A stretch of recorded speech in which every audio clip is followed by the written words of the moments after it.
happy to. I think I'm dying here, man.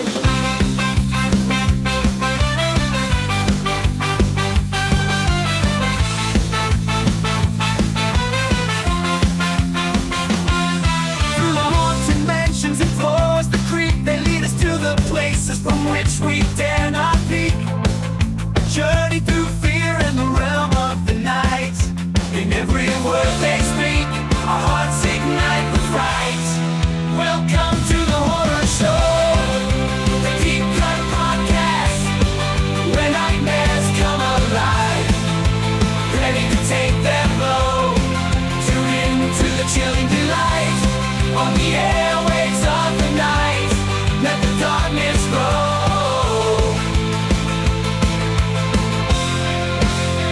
Let the darkness grow.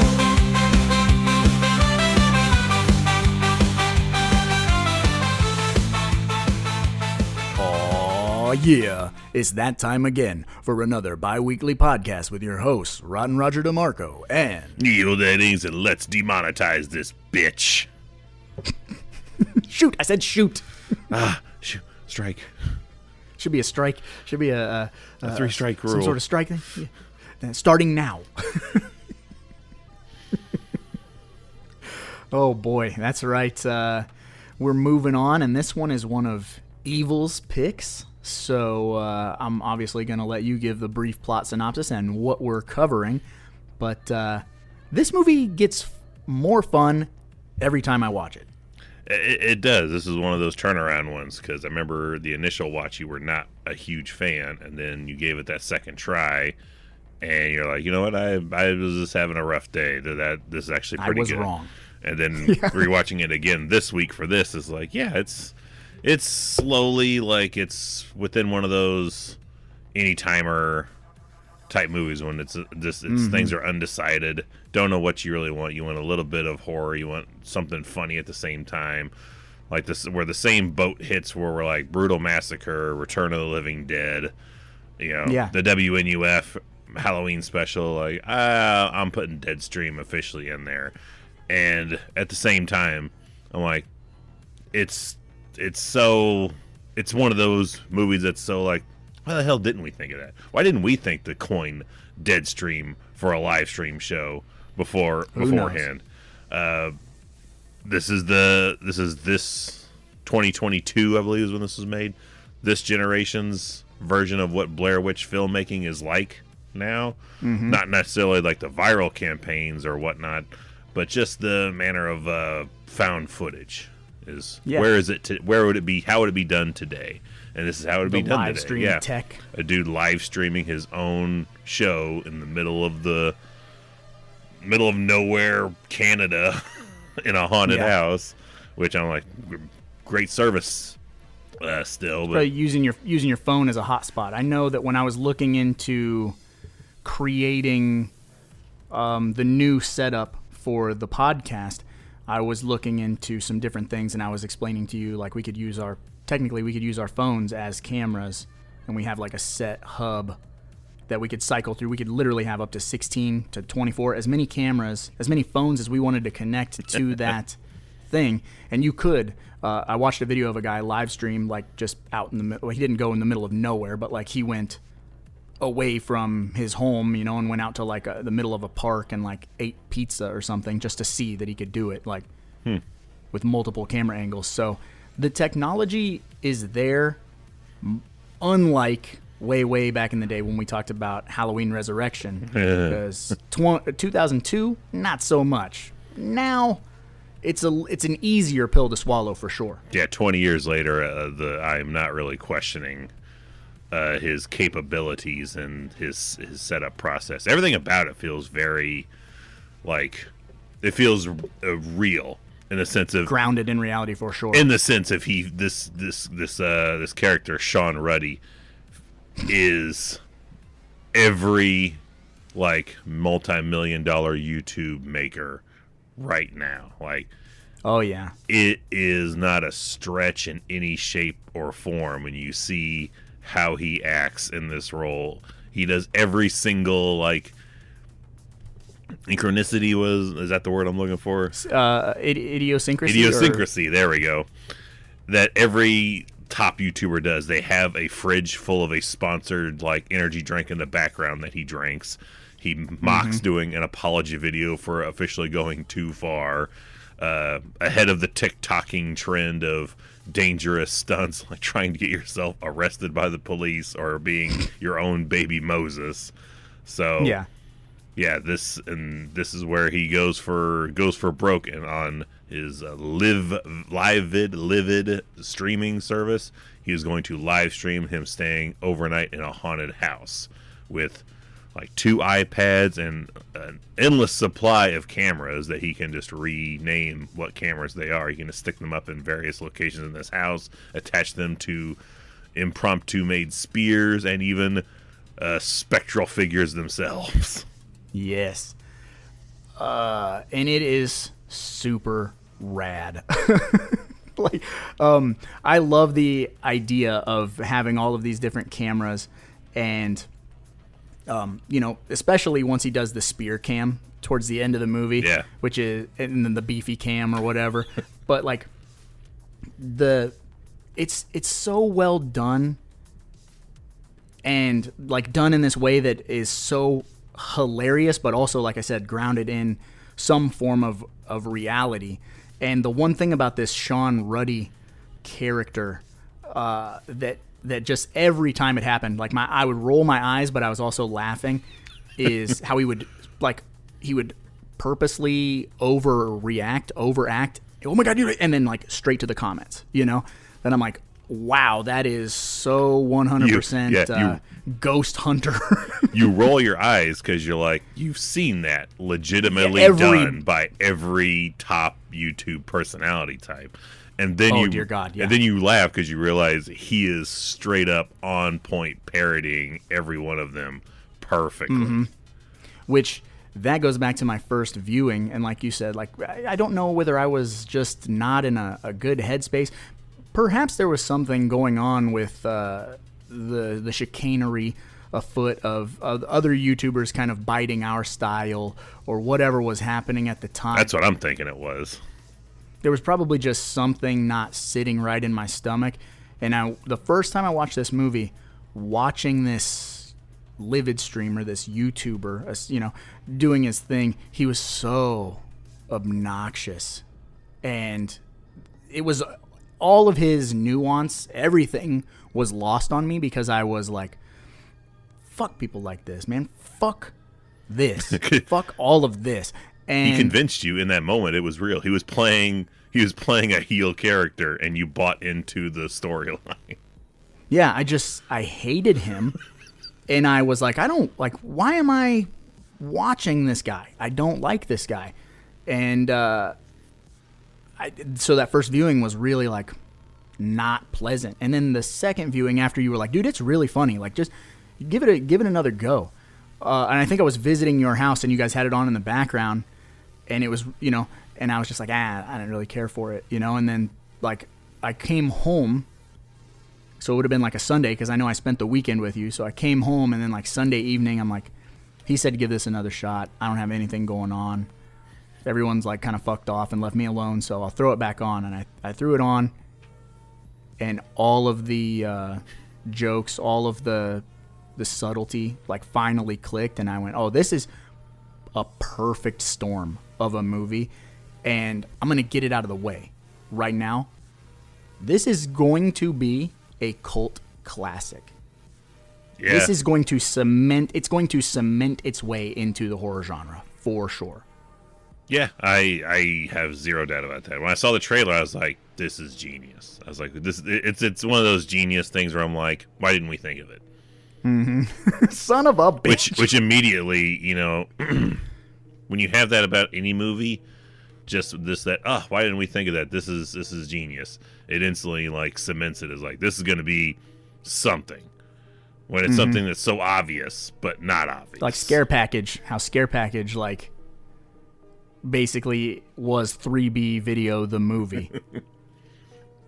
And it was like much all of our ideas. Yeah, it was everything. We were like, some shorts with some, you know, a good wraparound story in a video store, blah, blah, blah, with a killer. Yeah, tape head. Yeah. But they did a lot of like a similar much like our style of filmmaking. It's similar in a way here because this was a legit house that was scouted, found, and was an abandoned, kind of home. So they kind of, spruced up the best they could and, laid claim there for a while. But I asked the wife, I was like, how do you feel this? Because she's an abandoned photographer. I was like, how do you think this fits as far as appropriate abandoned looking building? And she goes, it looks legitimate. It looks really good. Not enough. Yeah, everything's broken. There's spray paint everywhere. Yeah, not enough dicks and swastikas on the walls for reality's sake. But aside from that, they're like, yeah, this feels legitimate because it was, and that's one of the features on the Steelbook Blu-ray, which is still on Amazon. You can still get this, I think, for right around the $20 mark.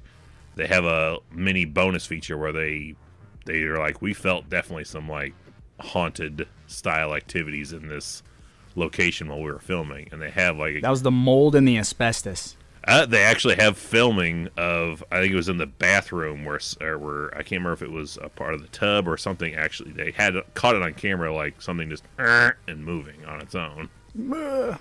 That's gnarly. Yeah, so there might be something to this location, but it has a sense of being its own character because this is essentially a one-man show. Like, yeah, this is all on one guy to do this, to carry the weight of this whole movie, which is, in theory, you're like, doesn't sound too like it sounds cost efficient. Sounds like, well, we don't have to memorize. A bunch of people don't have to memorize. And he's the writer lines. too, correct? Yeah, he's part of the creative process as well. Looks really weird without his full beard. But yeah, he's a big hands-on character as far as the making of it and being the lone star of it. But I was just saying, this house alone feels you can distinguish where you are in this house. True. It has and again, iconic. Like, it has a Rustin Parr house level of, like, this is a real place. Like, I feel like I could find this. I feel like this is grounded in reality. It feels like there'll be Devin Whitehead art, of, like, Sean Ruddy in the house, and, like, there'll be, like, some kind of badass shirt, or, you know what I'm saying? Like, it's iconic. It just... Yeah, but it's I'm saying, sweet. Like, you like, oh, this is the downstairs living room area. This is his safe room upstairs. This is the bathroom also upstairs. The staircase going down into the main room. The bedroom where they perform the seances and have the dude standing in the corner. Like, I never feel lost. Corner man. Yeah, I never feel lost in this house. No. And I was going to go back to what you said about this being essentially, this is a one-man show, right? And he does a really good job of carrying it. And what we do is we get some really neat, like, breakaways with, and I usually hate this in movies. I hate this when people, like, pull up their phone and then, like, a bubble will pop up on the screen so like the audience can see what I fucking hate that. In this movie, it makes sense. This is how you do it. This is exactly how you do it, because it seems like you're watching a live screen camera. Yeah. So it makes like sense for the chat feed, to be on the screen. Yeah. Yeah. And we also get a nice little breakup of certain points in the movie where we get his fans, like, sending in videos. Yeah. So, like, hey. So we're kind of breaking the monotony of just looking at him, and it's the same thing with him pulling up past YouTube videos of other haunters or whatever you want to call them, ghost hunters, and his review footage like and his little video packages he goes to, like, very well. Like, if he was a legitimate streamer, I'd have been like, very well done, well put together, sir. Yeah, it'd be kind of like when we do our live streams and we have, like, our segments and we have our commercial breaks and all of our things, like. It's a well-oiled machine, and that's what a live stream should be, even though he's facing, like, certain death. There's all of these. Yeah. He's like, I'm checking all of my boxes. I'm drinking my sponsored drink. I'm trying not to cuss. I'm doing this. I'm doing that. He goes a bit far with, like, throwing his spark plugs into the woods. Yeah. Like, This is protecting myself. from myself. Like, you could just take them out and just put them or in your pocket. Yeah, or just get dropped off here by an Uber or something. But there's other ways I feel like you could go about what he does. Stealth camping with Steve. Yeah, just the throwing the spark plugs and the key being wedged down a like a vent trap. Like, those are the two. I was like, that's a bit far, but okay. I gotta say, one of the things that just sneaks up on you, I feel, in this movie, that is, I think maybe it's not done anywhere else better. I think this movie may have the market cornered on this one particular thing that should be in every movie, action movies and horror movies particularly. But this movie does, to me, in my opinion, the perfect job of representing battle damage done to a character. Because he sustains injuries, wounds, and it looks like he gets his face bashed into a floor, and it looks like it swells up in real time. Like, they do an amazing job of making it feel like this guy is getting the hell beat out of him, and it's showing on his physical body. I feel he is going through absolute torturous hell in real time. Yeah, and he doesn't undersell any of the injuries. And that's another really good thing about this movie too, playing out in real time, is it feels so snappy. Yeah. It literally feels like you're watching a YouTube video. It doesn't feel like drawn out. But you'd think they would have to for a 90-minute movie. You'd think you would have to, being a one-man show. It would have to have those drag elements to it, but it doesn't here. No. And the other thing that really appeals to, I think, our style of horror, that's that splat stick, that not quite real. The violence is pretty gnarly, but this is kind of walking it's like if Evil Dead. Oh, it's if Evil Dead was a found footage movie. That's what I feel was going to be appealing to you. Is this is very Evil Dead like in the sense of it's gross. Mm-hmm. It's gross. Sean Ruddy has no inhibitions about his character just having his mouth wide open while he gets his own piss thrown. He gets waterboarded with his own bottle of piss, and he's like. The old piss bucket, yeah. Yeah, and the eye exploding on him of the holy water. Oh, that's real good. All this stuff is and him just sitting in a bathtub of mucky water and chewing on an eyeball when he's possessed. Yeah. It feels like it's very Evil Dead in those moments, those elements, which I was like, this has to appeal to you. Yes. And the other thing about it being abandoned, this is something to me, I feel it, I get grossed out by it, and it's in every frame of this movie. Is every time that the camera's on, you have all of this you have dust particles and gnats and just, you know what I mean? You feel like if you went, you'd swallow something alive. Yeah. And it bothers me. My chest gets tight. I can smell. Don't shuffle. Yeah. I can smell the mold in this place. If you've ever done any abandoned, just wandering around in places, it has this unique mold smell to it. I can definitely smell it in this house. But again, every part of the house feels ominous except his safe room. He manages to even subconsciously, to me, when he's in the safe room, I feel like, oh, okay. It feels like it's a break area. It's nothing like a video game, yeah. Yeah, nothing bad can happen in here. But, and again, this is something I've only seen done in, what was it, not Last House on the Left. I always mix them up. The House on Haunted Hill. The really cool shot I like when Mildred is hanging from a noose. Oh, God. but it's only visible on his camera. Like when he's looking physically in the room, there's nothing there, but he looks at the camera, he can see her swinging. He's like, I gotta walk past her to get down the steps.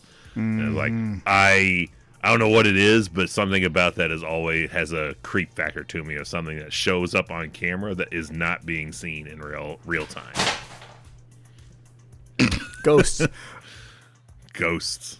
Yeah, that is excellent. That's one of the best sequences in the entire movie. Another thing that's like fucking awesome that I feel like I noticed in the last viewing, but I don't know that it like clicked, is obviously spoiler alert for anyone listening who has not seen this movie.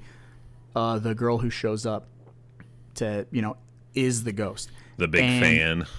And she starts out looking extremely normal. But before, literally seconds before she laughs and bites him, like that shot, she has like a very, very small amount of makeup so that you can know that she's a ghoul. And I feel there's like a 30s or a 40s movie where there's like a witch, and they do this witch transformation in camera where they basically put this paint on this actress, and it was not visible through the regular camera, like through the regular light. So then once they put like an ultraviolet light on her, then the paint would show, so you could see this transformation happen in camera. And I feel like there's a little bit of that going on. Like, let's just put, because she's kind of blown out with like the white headlamp, or however many lights they're putting on this girl. But I feel like they're like, they just kind of put this other light on her, and this, because it's so subtle, the slight transformation, and my God, it's good shit. And then the fact that she just progressively gets more and more rotten throughout the movie is like fucking awesome. It's like perfection. Yeah, when I laugh because as if it's ever going to work, but when she's gone full ghoul and he duct tapes her to the floor like he just does. Oh yeah. It feels a little bit like Pineapple Express when they're putting the fucking the duct tape in between the fingers of Danny McBride sitting in the chair when he's just doing like one row on each arm, and like that's good enough, that'll hold her down. And apparently it legitimately does, but it is a really good creepy spook reveal when she rips the tape off her mouth and she's this kind of things are gooey, messy, like she peeled her lips off with the tape. Yeah, it looks very, again, Evil Dead. Like this movie is like if Evil Dead 2 was funnier and was live streamed at the same time. Yeah, but still had the same elements to it.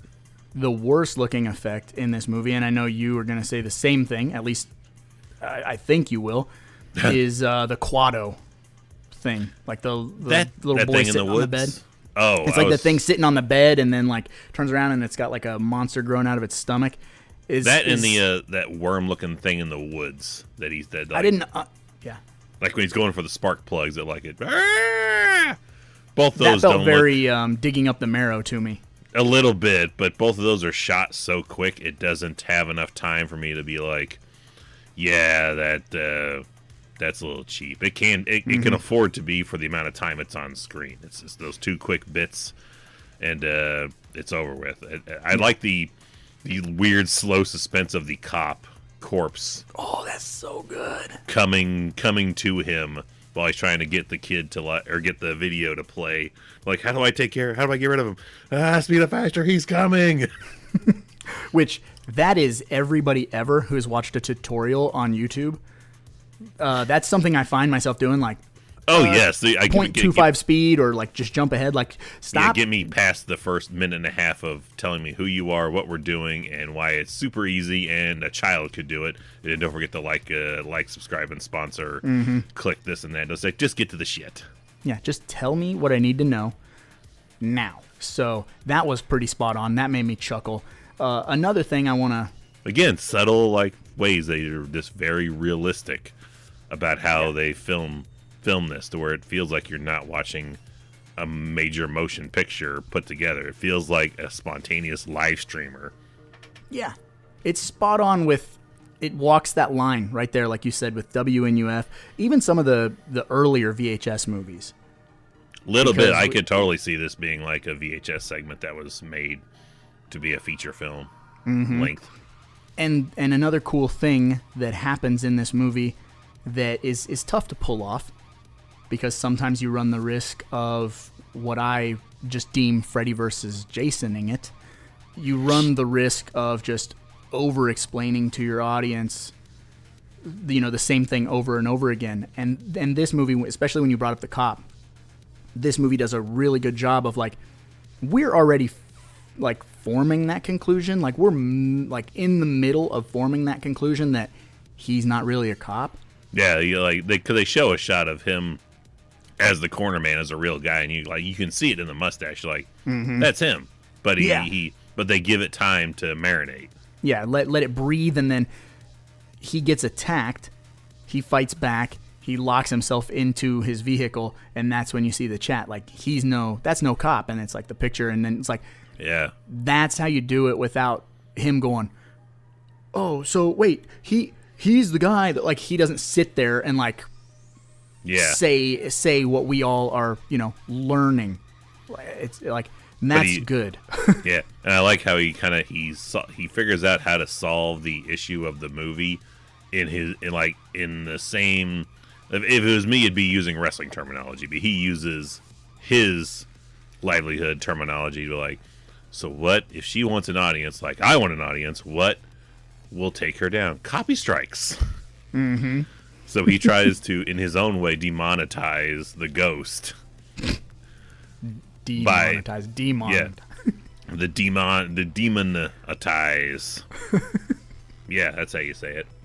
I want to bring up something to you, because we were talking about battle damage, and last night when rewatching this, sitting here with the wife, and she loves this movie. She thinks it's hilarious, and we get to the spot where Sean Ruddy has, like, he's had enough, finally had enough, and he just jumps out of the second story window, and then I laugh my ass off every time I see that, because that's the most realistic part in the whole movie.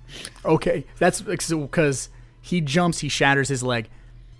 Immediately after, I said, I'm pretty sure I could jump off the second. I'm pretty sure I could jump out of our second story window and not break my leg. And then I said, in fact, I'm going to do that tomorrow after we record the podcast. And my wife's like, no, are you really going to jump out of the second story window? Like, do you want to have surgery on your knee again? And I was like, no, but I'm pretty sure I could survive that and, like, not hurt myself. Like, tuck and roll, dude. Yeah, but you're planning to do that. He is spontaneously jumping out the window. Like, you can just be making dinner tomorrow night and just jump out the window. Yeah, like, give it that authenticity of, like, no, it's just got to be without pre-planning. Yeah, because I was going to say, like, if your house was on fire and you had to jump out of a second story window, which it should be about 15, 16 feet. Mm-hmm. You think you would shatter anything? Or you think you would hit that, like, ninja tuck and roll, like, hit and roll? In my mind, sure, but no. But we're also 40, so. I guarantee, like, yeah, it's just going to be like Frozen. Like, it's just going to be like a Mortal Kombat fatality. The ankles, cracking, then the knees splitting in two, but I'm not on fire anymore. That's right. I'll live, but I'll live. I'll be Professor X as opposed to Fred Krueger. Oh, what a price to pay.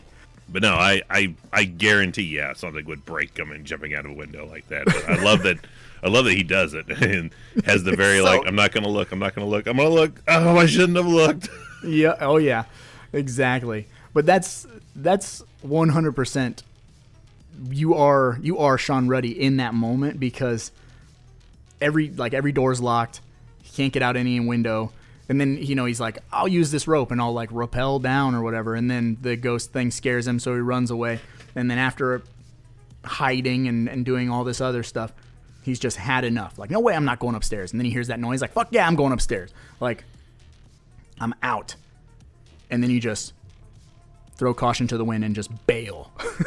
We get that awesome trail cam from outside. Ah! Yeah, that's the best. Is we cut to that outside footage, and this looks hilarious. So good. But again, feels very, very real. Much like his. I feel this is the best way I could put out our Brown Panty Award.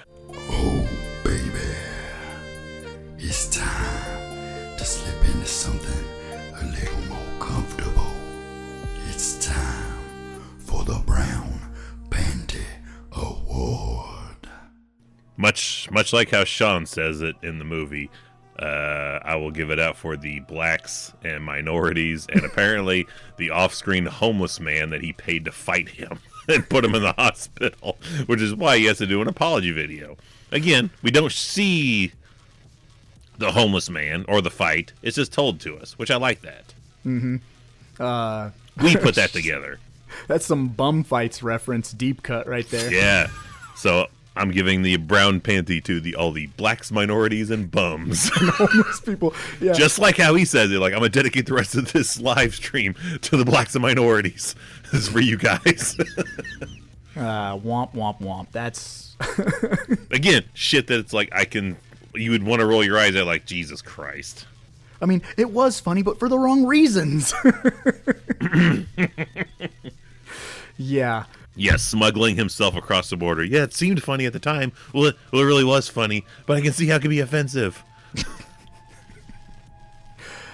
Those shorts are all on the Blu-ray too. Like, it's not a full like 15, 20-minute segment, but there are extended clips of him doing the dog sledding, the potato gun to the nuts, spuds to my puds, his baby Moses thing. I'm going to give I just have to give my Brown Panty Award to Sean Ruddy. Because... For constantly having a finger up his nose. Yes, which is... Why? I don't know why, but it does... it's like Home Alone, man. Not everyone can identify with having a blowtorch scald them on top of the noggin, but everyone can identify with stepping on micro machines and nails. Mm-hmm. Something sharp in the foot.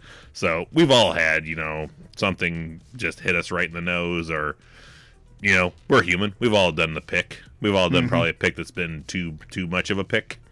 That hurts. Yeah. Yeah, so I was like, everyone can identify with this, whether they want to or not.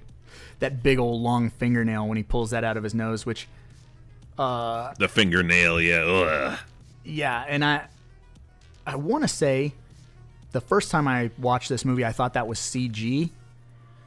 And watching it last night, I'm like, that looks pretty practical to me. I feel like the only... I didn't watch any commentary. I can't remember if there is one. I'm sure there is one, but I don't think it's CG. I think that's not like a legitimate nail, but a legitimate prop. Right. Yeah, a prop. I feel like this movie is probably like 95% practical. Mm-hmm. I mean, and these are like inventive, different ways to have these ghouls and stuff like that. Like they look like they belong in like a Return of the Living Dead 2 kind of. A bit. Have like a little whimsy, like a little not quite super horror, but like kind of kid friendly.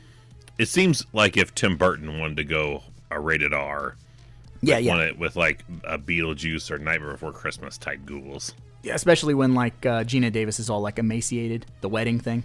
Yeah. Kind of has that type of deal. Yeah. 100%. Yeah. So, how do you feel about that reveal that the superfan is the main ghost, the main bad? I mean, I felt it had to be. It took him a few more minutes to like, how'd you get in here? Like, I made a very good job of not revealing like mile markers, location, like giveaways. Plus, everything is locked in the house. Like, how did she get in here?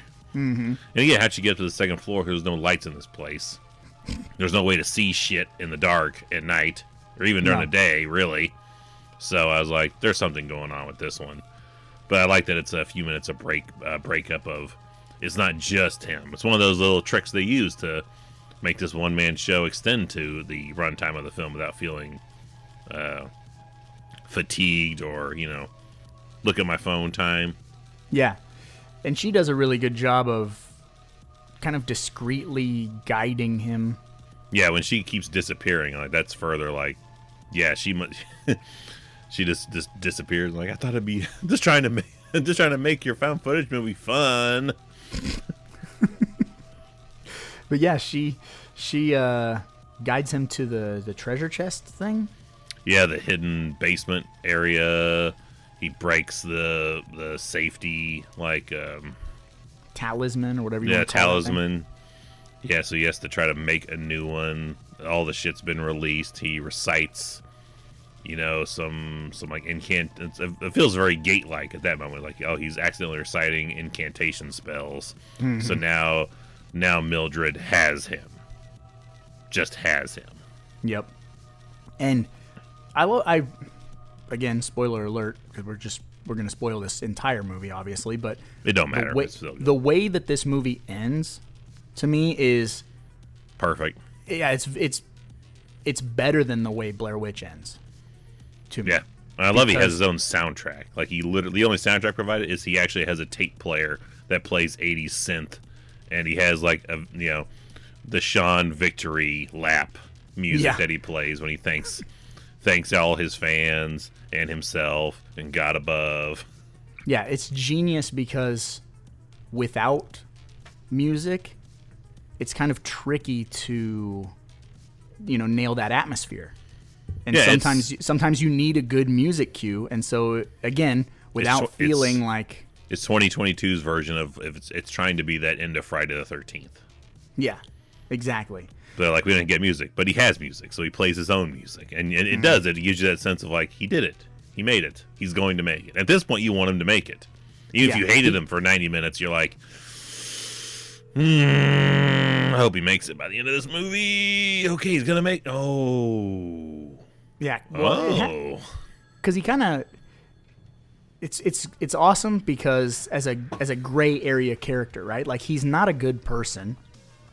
But he's funny, so it's kind of like the Devil's Rejects paradox, where I like those guys, but they're you're not supposed to. Yeah, you're not supposed to. So watching him, you go from my God, he's like every other YouTuber on the planet, and then all this stuff starts happening to him, and he's still offensive, and he's still who he is, but he is the victim. So you start to kind of root for him, and then you get to that end point, and you're like, he's gonna make it. But, if you step back and think about it for a second, he can't make it because he would literally be the most rich and famous ghost hunter of all time had he survived that. He'd be the guy that's yeah, he'd be telling everyone this is his greatest live stream of all time.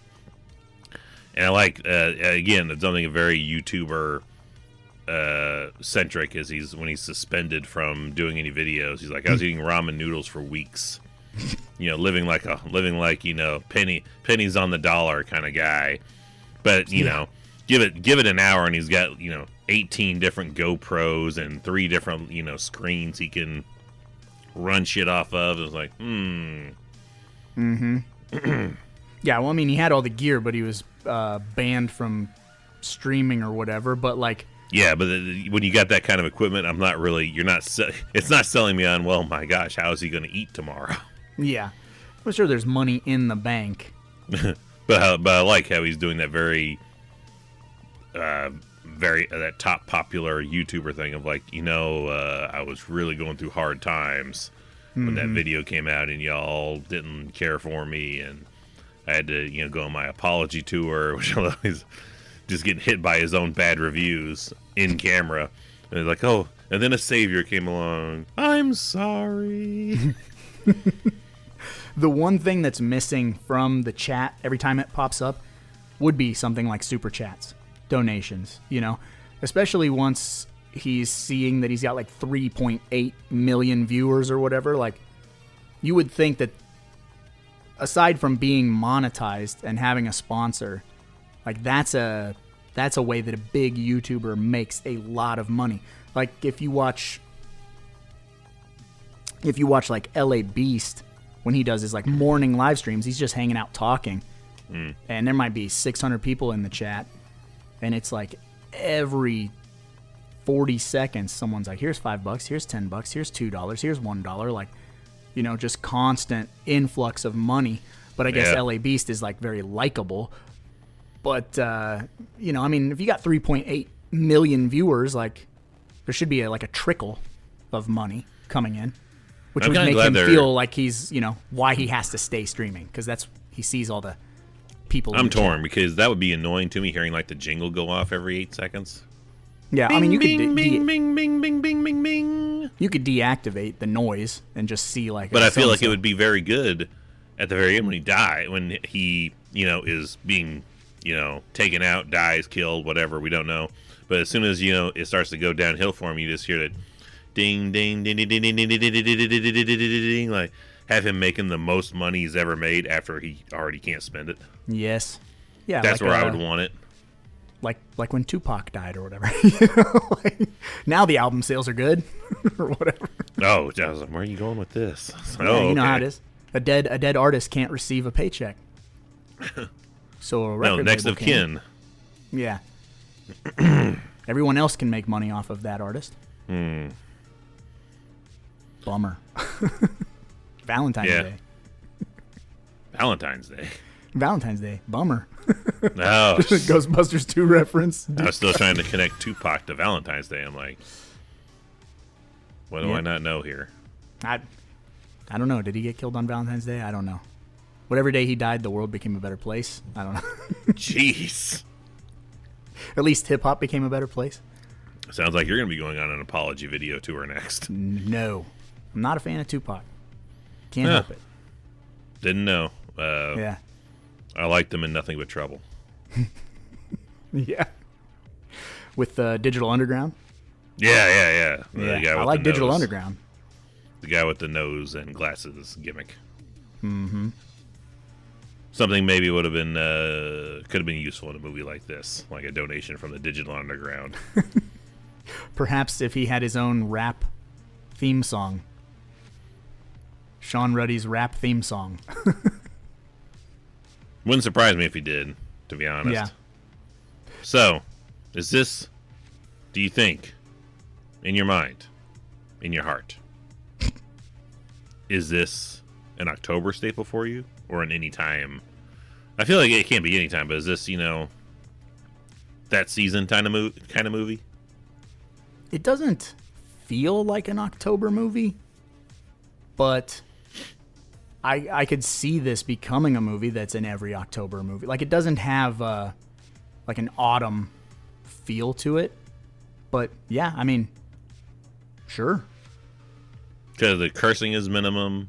There's no nudity, so you can put this on any time of day and get away with it. I don't think there's anything you'd have to shield from this one.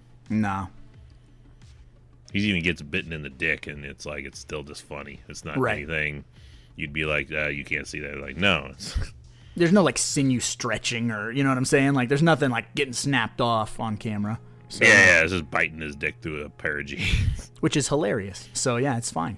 It is. Again, it's very Evil Dead, which I've seen. If you looked on our Discord recently, I put a photo up of one of the poster art bits for this movie, and it's literally the Evil Dead poster, but it's a finger coming out the ground going up his nose, as opposed to, you know, the one around the throat of the woman coming out of the grave. Yeah. So they know, or at least somebody knew, that there's like, this is Evil Dead live streamed. Yeah. It checks off all the boxes. It's funny, it's gory. Like, it's definitely one of those movies that just fits right into our little box of like perfect anytime movies. Do you think? Because I feel there are some similarities between this and like Grave Encounters. And Grave Encounters got a sequel, surprisingly. Yeah. Do you think there is any sequel possibilities here? I do, but it couldn't be Sean, obviously, but that's not something that I would like turn away from. I'd be hesitant. Mildly hesitant. So? Just a bit. Because Grave Encounters 2 is not as good as the first one. No, it's not. That's true. So I'd be afraid of something like very similar to that happening. Sidebar though, Grave Encounters is one of the best like slept on paranormal movies. Oh, I love that fucking movie. That was It's one of those. badass. That was a random Netflix watch, and I was like, "This is amazing." And I told everyone that week they had to watch it, and they did, and they loved it. And I was like, "Yeah, I found the next best thing in 2014." It's killer. And again, that's one of those movies that you just had to just randomly check out because I think it was a direct-to-video. Yeah, like movie. Tribeca. Nobody was doing anything for that movie anywhere. Yeah, so you had to take the chance, and with a cover like that, let's be honest, like most run of the people mill. yeah, like they're just like standing there looking like ghost hunters. It looks like a TV show. Yeah. Yeah, it looks kind of shitty, which is on purpose. Mm-hmm. But it's not good. Not good marketing for just scrolling, right? Like, Yeah, but I mean, I don't know what you would do to make it more appealing. I don't know. It's kind of doing what it's supposed to do, but yeah. Very, very similar in tone in a lot of ways to this movie, but yeah, it got a sequel. Not a great movie. I don't know what it would be like if we did one here. I'd be hesitant, but I'd still see it. I would assume that it would just end up being like, what do they call his disciples, like his fans on this? It's like, I can't remember the terminology. Shawniacs. Something to that Hulkamaniacs, nature. Shawnamaniacs. I would just assume that it would be like one of his super fans. He says it really like I think he said it 2 or 3 times. It doesn't stick with me. Yeah, and I see it in the chat too, because like the chat people are like, I'm wearing my whatever shirt, you know. Yeah, I love that he's got merch that he plugs on the opening of his thing. Like, yeah, be sure to buy his shirt, t-shirts, hats, gloves. I don't care all about money. Yeah. Yeah. Again, he does it so well. Yeah, it's spot on. But You I would forget assume you're watching a shitty YouTube. You think you're watching a shitty YouTuber. No, it's somebody that's making fun of all of us. But I would assume that's how you would do a sequel, right? Is it would have to be like one of his fans. Kind of. Didn't they do that in Hell House LLC? Like. Pretty much, yeah. That's how the it's second like, one kind of got going. Yeah, and I feel like that's kind of the only way you can do it. Is it's got to be fans of his, and maybe it's one person, maybe it's What if a it's crew of a people. vigilante YouTuber? Like someone What do you he's wrong. someone like he's feuding with, like another top YouTuber that he's just not a fan of. Oh, like trying to outdo him. Yeah, like a diss tracker person. Yeah, that could work. And like they're gonna go and Dangertainment it. Like they're gonna go and set up all their fake stuff. Yeah, and it's Sean that's actually there going after them, getting a revenge kind of thing. And he could have a hidden thing where he actually is the one that suggested the location to Sean initially under like a code name or a burner account thing. Mm-hmm. So Yeah. it comes full circle. That's not bad. That's not bad at all. We'll expect our check in the mail from Shudder. We just made the best sequel for Deadstream for you. We got you. Don't worry. Deadstream 2, technical difficulties. Technical difficulties. Technical difficulties. There you go. Dad puns all day. Technical difficulties. Son of a bitch. The cult of Ruddy. I would watch it, dude. I think that's a logical step in the lore, I guess, if you want to keep it going. I think so, yeah. Yeah. Might not be as good as the first one, but at least it would spawn a franchise. It's kind of like Paranormal Activity. Every single one that happens afterward is kill a new YouTuber. Yeah, not as good, but at least I still watched them in theaters and bought them on Blu-ray. So it works. How many are there now of them? 7? I want to say 7. 8, because they did that weird one that's like half found footage, the next of kin, and it was not good. It was not good at all. Are they rebooting that, or is that just dead in the water? I don't know. Leave it alone. I mean, what? It was like a decade. It was like a decade worth of movies. It's kind of like Saw. I know we're going to get another Saw. Mm-hmm. Can we just stop, please? But And that's coming from me, who's like, I would just want more. Give me more. Give me more. No, I don't want more now. Mona more. We'll see. Yeah. We will see. You got anything else you want to touch on, Evil? Can't think of anything. Good movie. Check it out. Yeah. Yeah, good movie. Check it out. It's very fun. And it's a sleeper for sure. Like, I feel like, it's one of those movies that Because it went right to streaming on Shudder, so it's very exclusive. yeah, didn't get kind of like a big push, but Shudder subscribers have undoubtedly checked it out and became fans of it, and that's where we found it, and that's why we're talking about it today. So check it out and let it become part of your cinematic universe, I guess. Yes, get it on Amazon for $20, I think, right now. You'll enjoy it. Steelbook is fantastic. I need to snatch that up. You should. You should just order it right now. I ain't got $20. I ain't got $20. I'm so broke right now. For $20, you can kiss them. So sidebar, what I'm trying to do is this weekend I would like to go to the movies and go see In a Violent Nature, because it's not playing anywhere here, but about an hour away it's playing in a bunch of different theaters. So I think that might be like birthday plans, like go see that and go have some sushi. So I just got to make sure I have the money for that. But we'll see. Patreon is donate more so Roger can get a copy of Deadstream on Blu-ray Steelbook. And maybe order a couple extra rolls of sushi. Just 2. Yes. But on that note, Evil, probably time to move on to the next segment. We'll try. It's the Amazon 1-star reviews.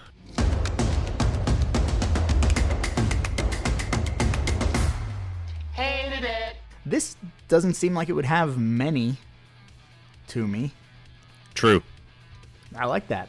That's good. Not quite Maniac Cop 3 level of reverence, but we'll take some.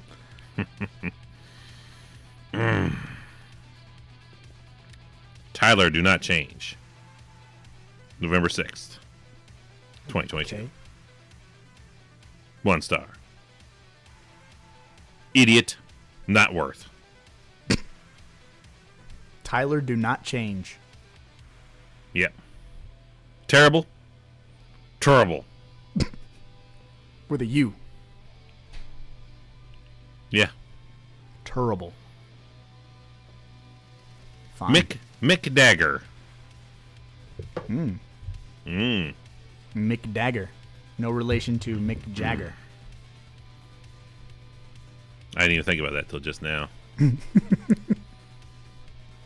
October 27th, 2022. 1 star. Wow. Total trash. Some short and to the point. October 23rd, 2022 from Oh Boy. 1 star. So bad. Get ready. Sorry. So bad. I no longer trust RT. RT.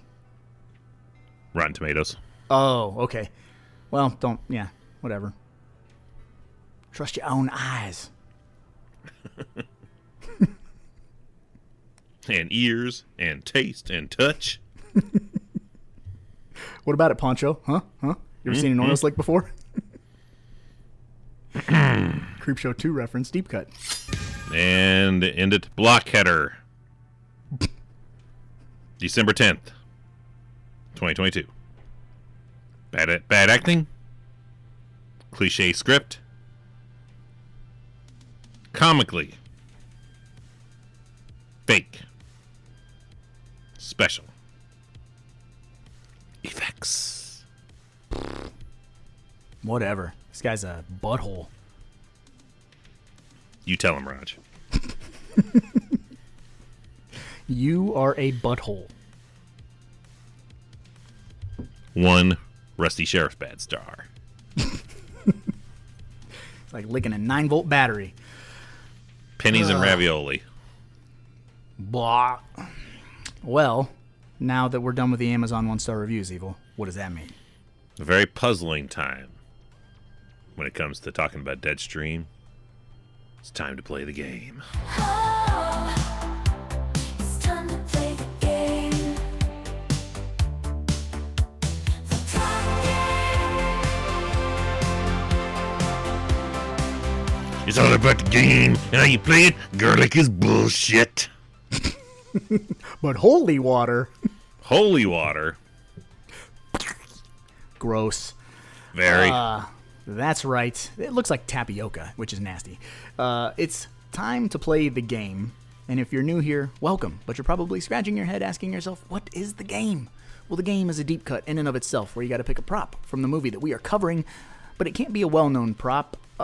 This is Deadstream, so I don't know what you would constitute With as a cameras? Sure. You can't be stealing the cameras. That's too easy. That's Sure. Low-hanging fruit, buddy. So, I feel it qualifies. The camera's the only thing I can think of that'd be... yeah, Deadstream. Can't, sure. lots of cameras. Pick something weird, different, odd. Pick not the camera. Yeah, and let us know on the comments on the podcast. Let us know on Discord, Patreon, YouTube, Facebook, TikTok, wherever you find us, because we want to know. I could not tell you who went first last time, Evil, so you want to go? Yeah, I have two potentials in case you want one of them or take one of them from me. So, my initial thing, I want the potato gun. I figured that was going to be because we literally had a conversation recently about you saying, like, you guys used to have a potato gun. I love the potato gun, and it never really worked great. It worked fantastically in this movie. I wish I still had it. But in case you wanted it, I was going to take the do something stupid spinning board thing. Nice. No, man, potato gun's all yours, and you can have that spinning board. Nice. So what are you going to go with? So I really thought this was going to be a like low-hanging fruit for you. Like you were going to be like, well, of course, Raj is going to take that. Now I'm intrigued even more. Well, it's no secret that if you were to cut me, I would not bleed blood. I would probably bleed taurine and all of the other B12s and chemicals and whatevers that are in energy drinks. So Okay. my choice of a prop would be his sponsored energy drink. Like an empty can, or you want an unopened can? I want an unopened can. So you can put it on display. Give me the case, and then, that way I can at least try Drink one. Yeah. Yeah. And then maybe it can become our sponsor. Pretend energy drinks. I say we go back and look at what the name is, and we just use that as a sponsor for the channel anyway. Yeah, we can. Print up a logo and put it on and be like, they're sponsoring us now. And perception is reality. Who's gonna know? We'll just Cut all create this out of the podcast so no one else knows. We're gonna do this. Well, that's kind of the deal, right? Fake it till you make it. And that's, you show up in a suit and carrying a briefcase. People think you are important. So if we say we have sponsors, we have sponsors. Yep. Damn it. Bitch. Yeah, but on that note, Evil, I suppose we should probably get going because, after all, there's a lot of movies out there and somebody's got to watch them. So why not us, right? Shit. Shoot. I meant shoot. Please don't demonetize me, Livid. Thank you for listening to the Deep Cut Podcast. There's a new episode every 2 weeks. Fun. You can find it on Spotify and all major podcast apps. Don't forget to let us know your topic. Every 2 weeks, there's a new episode. So rate us and subscribe to the Deep Cut Podcast. There's a new episode every 2 weeks. Fun, yeah. You can find it on Spotify and all major podcast apps. Don't forget to let us know your topic. Every 2 weeks, there's a new episode. So rate us and subscribe to the Deep Cut Pod, to the Deep Cut Pod.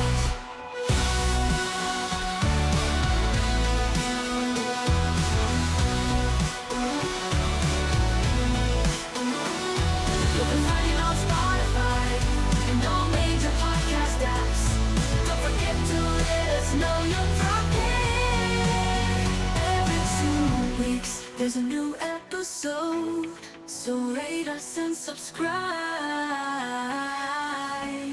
to the Deep Cut Pie.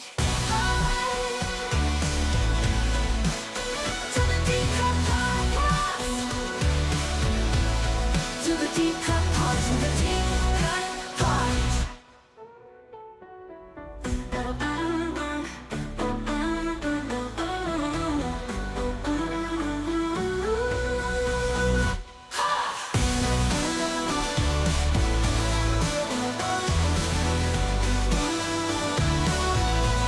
To the Deep Cut Pod. To the Deep Cut Pod. To the Deep Cut Pod.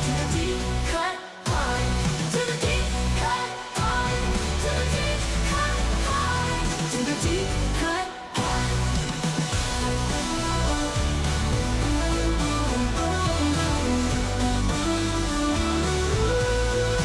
Deep Cut Pod. To the Deep Cut Pod. To the Deep Cut Pod. To the Deep Cut Pod. To the Deep Cut Podcast. To the Deep Cut Podcast. To the Deep Cut Pod. To the Deep Cut Pod. To the Deep Cut Pod.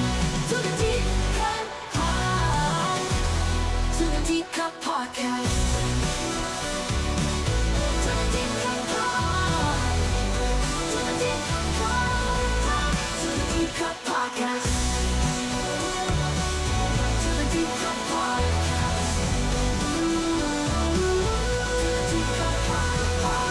To the Deep Cut Podcast.